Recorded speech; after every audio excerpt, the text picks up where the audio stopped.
네, 다음 네 번째는 유지보수 쪽의 문제예요. 아까도 잠깐 나왔는데 내가 다 만들고 권한도 내가 가지고 있지만 유지보수 견적을 잘 보셔야 돼요. 이건 제작하기 전에 봐야 돼요. 무료로 홈페이지를 만들었어요. 또는 내가 싸게 만들었어. 그 다음에 이젠 홈페이지가 수정할 수도 있잖아요.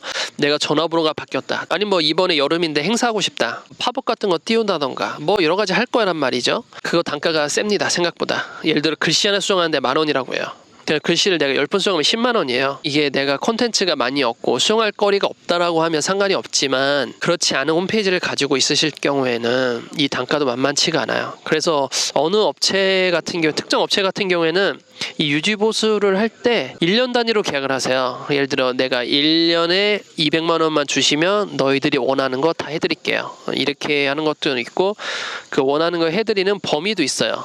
예를 들면 뭐 페이지 추가는 아니고요. 그 A4 용지 이상에 대한 분량도 아닙니다. 어디서 어디까지만 무료 그냥 200만 원 안에서 해주는 거고 어디서부터 어디까지는 내가 유료로 받겠습니다. 뭐 이런 식으로 되는 거죠. 사이트에 관리자 모드가 있고 CMS 기능이 있는 것들이 있는데 킹콩보드, 뭐 그누보드, 엑스이, 워드프레스 같은 거거든요. 그래서 그런 것들로 제작을 해주고 그리고 유지보수는 안 해주는 업체들도 있어요. 근데 그게 중요한 게 뭐냐면 내가 사이트 제작을 해서 받았어요. 근데 예를 들어 워드프레스로 제작을 했단 말이죠. 이 워드프레스로 어떻게 내가 운영을 하고 수정을 할 수 있는지 교육을 안 해주는 업체도 많습니다. 약간 뒤처리를 안 한 거죠. 제대로 만들어줬긴 했지만 뒤에 교육을 안 해줘가지고 내가 어떻게 이 사이트를 운영할 수 있는지를 교육을 못 받은 그런 사례들도 있습니다. 자, 다섯 번째로는 제작자의 문제가 있는데 그 저가형이나 무료 홈페이지 같은 경우에는 제작자 그러니까 그 담당자가 한 명인 경우도 있어요. 디자인, 기획, 퍼블리싱까지 한 명이 다 맡아서 하는 경우가 많습니다. 그 말은 뭐냐면 그 한 사람이 여러분의 사이트 만든 것뿐만 아니라 혼자 한 4-5가지를 들고 있는 거예요. 사이트를. 예를 들어 나는 교회 사이트 홈페이지를 만들었어요. 맡겼어요. 근데 그분은 그 담당자는 그 사이트 외에도 4-5개를 더 들고 있다는 얘기죠. 그런 경우도 많습니다. 그게 뭐 어떠냐라는 생각도 할 수 있겠지만 그만큼 집중력이 떨어져요. 그 사이트 하나에 대한 집중도도 떨어지고 그리고 어떤 업체는 좀 심하게 풀스택 개발자라고 하는데 사실 거기서는 풀스택이라고 하기는 좀 힘들고 혼자 기획부터 개발까지 다 하시는 분들도 있어요. 그누보드나 아니면 뭐 워드프레스 이런 거 쓰면 혼자 다 가능하긴 하거든요.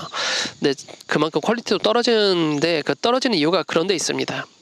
혼자 다 해야 되니까 그 사이트를 만들 때 그렇다 보니까 약간 이게 어쩔 수가 없는 거죠. 쌀 수밖에 없는 거죠. 디자인 퀄리티도 자연스럽게 떨어지게 되고 좀 악순환이죠. 싸게 만드는 만큼 회사 입장에서는 그 싼 홈페이지를 많이 만들어야 되고 많이 만들려고 하다 보니까 한 사람이 한 개 홈페이지를 맡아야 되고 그렇게 다 할 수 있는 사람은 비싸니까 퀄리티가 좋으면서 다 할 수 있는 사람은 비싸니까 싼 값에 싸게 만들고 많이 만들어야 되니까 초급들을 좀 많이 주죠.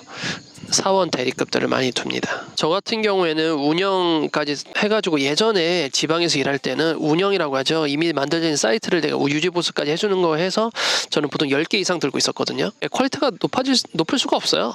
그렇게 들고 있으면 열심히 시안 제작하고 있는데 갑자기 전화 와가지고 여기 홈페이지 뭐 좀 수정해주세요. 이렇게 전화 오게 되면 흐름도 끊기고 그래서 그런 게 굉장히 많고